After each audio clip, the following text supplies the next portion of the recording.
माघ मास महात्म्य 16वां अध्याय। पाप कर्म फल। वशिष्ठ जी ने कहा, हे राजन। तदोपरांत कांचन मालिनी ने कहा, हे राक्षस, तुम मुझे अपने पूर्व जन्म का हाल विस्तार पूर्वक सुनाओ कि किस पाप कर्म के कारण तुम राक्षस योनि को प्राप्त हुए। हे राक्षस, मैं तुम्हें बता ही चुकी हूँ कि मैं शिव पार्वती के निकट कैलाश पर्वत में रहती हूँ। देवी पार्वती मेरी अत्यंत श्रद्धामयी प्रिय सखी है। मैं उनकी सेवा में सदैव तत्पर रहती हूँ।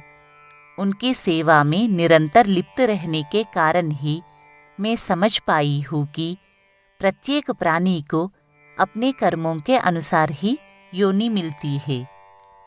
वृद्धावस्था में मुझे ज्ञान और चेतना हुई कि मैंने अपना तमाम जीवन धन संचय, काम वासना तथा पाप कर्म में ही बिता दिया। मैंने धर्म की ओर ध्यान ही नहीं दिया। कृपालु पंडित ने मुझे सच्ची राह दिखाई। उन्होंने ही मुझे पाप कर्म से मुक्त होने का मार्ग दिखाया। मैंने राजपुरोहित के सम्मुख अपने जीवन के तमाम भेद खोल दिए। तदनंतर मेरा कल्याण हो गया। मैंने भगवान विष्णु की आराधना की, भगवान शिव जी की उपासना की तथा विधि पूर्वक माघ मास के व्रत और तप किए तथा पाप कर्म से संचित धन का गरीब जीर्ण शीर्ण व्यक्तियों में वितरण कर दिया।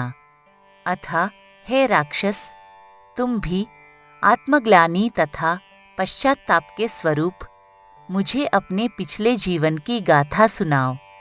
मैं तुम्हें सच्ची राह दिखाने का यत्न करूंगी, जिसके फलस्वरूप तुम्हारे जीवन का कल्याण हो जाएगा। माघ मास महात्म्य 17वां अध्याय। राक्षस के पाप कर्म का वर्णन। वशिष्ठ जी ने कहा, हे राजन, तदनंतर राक्षस आत्मग्लानि से भर गया। वह अत्यंत कातर शब्दों में व्यथित हृदय युक्त होकर बोला, हे कल्याणकारिणी, मैं तुमसे कुछ भी नहीं छुपाऊंगा और अपने पिछले जन्मों के दुष्कर्मों का वर्णन सुनाता हूँ। हे भद्रे, प्राचीन काल में मैं काशी नामक एक पवित्र नगरी में रहने वाला एक ब्राह्मण था। मेरा जन्म उच्च कुल में हुआ था। मेरे माता पिता अत्यंत ज्ञानी, ध्यानी और विद्वान ब्राह्मण थे।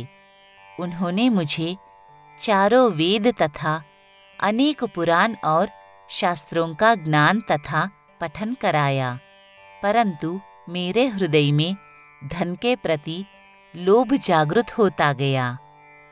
मैं धन संचय में लग गया। लोभ के वशीभूत मैं नीच कर्म में प्रवृत्त हो गया तथा चांडाल तक से धन का दान लेने लग गया। लोभवश ही मैं पाप कर्म में लीन हो गया। इस प्रकार पाप कर्म करते करते मैं वृद्धावस्था को प्राप्त हुआ और काशी में ही मेरी मृत्यु हो गई। काशी क्षेत्र के प्रभाव तथा गया स्नान के कारण मुझे घोर नरक तो नहीं मिला, परंतु 2 बार गिद्ध योनि को प्राप्त हुआ, 3 बार सर्प योनि को प्राप्त हुआ तथा इसके पश्चात कई बार सुवर, गीदड़ तथा नराधय योनियों को सहस्रों वर्ष भोगता रहा। मेरा 10वां जन्म इस राक्षस योनि में हुआ। मैं प्रत्येक योनि में पाप कर्म करता रहा। मैंने इस राक्षस योनि में भी अनेकानेक पाप किए हैं। मैंने इस स्थान के चारों ओर 3 योजन के घेरे में तमाम जीवों को मार दिया है। मैंने हजारों निरपराध प्राणियों की हत्या कर दी है। अतः मैं महापापी हूँ। आपके दर्शन मात्र से मेरा कल्याण हो गया है। अब मैं प्रण करता हूँ कि सर्वप्रथम मैं संपूर्ण माघ मास में प्रयागराज के संगम पर स्नान करूंगा, पाप कर्मों का प्रायश्चित करूंगा तथा व्रत करूंगा तथा यथाशक्ति दान दूंगा। आपके जल के स्पर्श मात्र से ही मेरा हृदय पवित्र हो गया है तथा मन की चंचलता समाप्त हो गई है। राक्षस की आत्मग्लानि की स्वीकृति के पश्चात कांचन मालिनी ने एक बार फिर अपने वस्त्र निचोड़कर तथा उससे जल लेकर राक्षस के सम्मुख संकल्प किया।